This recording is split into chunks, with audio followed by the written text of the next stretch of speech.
अधिक मास का 31वां अध्याय। सूत जी बोले, इस प्रकार पतिव्रताओं के धर्म सुनकर नारद जी और अधिक सुनने की इच्छा से नारायण जी से बोले, हे प्रभु, आपने काशी के संपुट दान को जो विशेष दान कहा है, उसका क्या कारण, कृपया विस्तार पूर्वक कहिए। श्री नारायण बोले, हे नारद, एक बार यही प्रश्न पार्वती जी ने पुरुषोत्तम व्रत धारण करते हुए समय महादेव जी से किया था। हे कृपा सिंधु, व्रत समाप्ति पर कौन सा दान करना श्रेष्ठ है? ये सुनकर श्री पुरुषोत्तम भगवान का ध्यान करने के पश्चात श्री शंकर जी पार्वती जी से बोले, हे प्राण प्रिय पुरुषोत्तम, व्रत की पूर्ति करने के लिए कोई दान करने की सामर्थ्य ही नहीं रखता।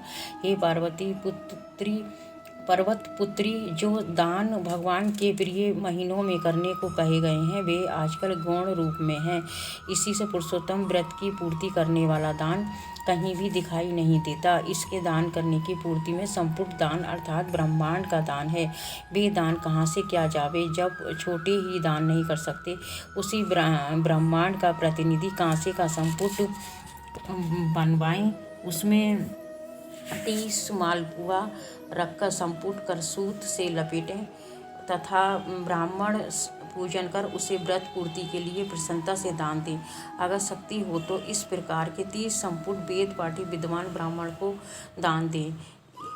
इस प्रकार पार्वती जी महादेव जी के वचन सुनकर अत्यंत प्रसन्न हुई और 30 ब्राह्मणों को 30 संपुट प्रसन्नता पूर्वक दान किए।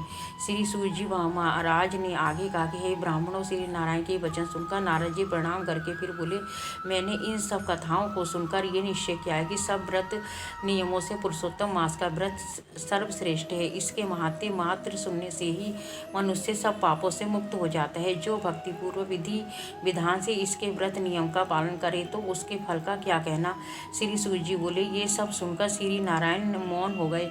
तब श्री नारद जी ने उन्हें प्रणाम किया। जो मनुष्य भारतवर्ष में जन्म पाकर भी इस श्रेष्ठ पुरुषोत्तम मास महात्म्य को नहीं सुनते तथा इसमें वर्णित कर्म नहीं करते, वे नराधम हैं।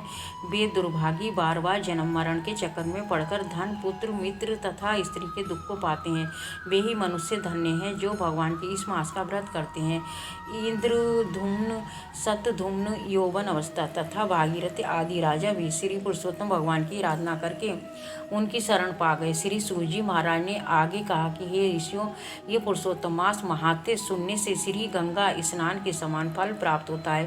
पूरी पृथ्वी परिक्रमा करने का पुण्य इसके असादर सुनने वालों को प्राप्त होता है। ब्राह्मण सुनकर ब्रह्मा, तेज, क्षत्रिय राज्य, सुख, वैश्य, धन, शूद्र, श्रेष्ठता तथा अन्य किरात, हूण आदि मनोभिलाषित वस्तु प्राप्त करते हैं। इस पुरुषोत्तम मास महात्म्य की वृत्ति को वस्त्र आभूषण के साथ विधि पूर्वक ब्राह्मण को जो दान करता है, वह अपने 3 कुलों के साथ गोपालों से सेवित देव दुर्लभ गोलोक को प्राप्त होता है। जिस घर में ये ग्रंथ रत्न रखा है, वे घर तीर्थ के समान है। हरिहर महादेव।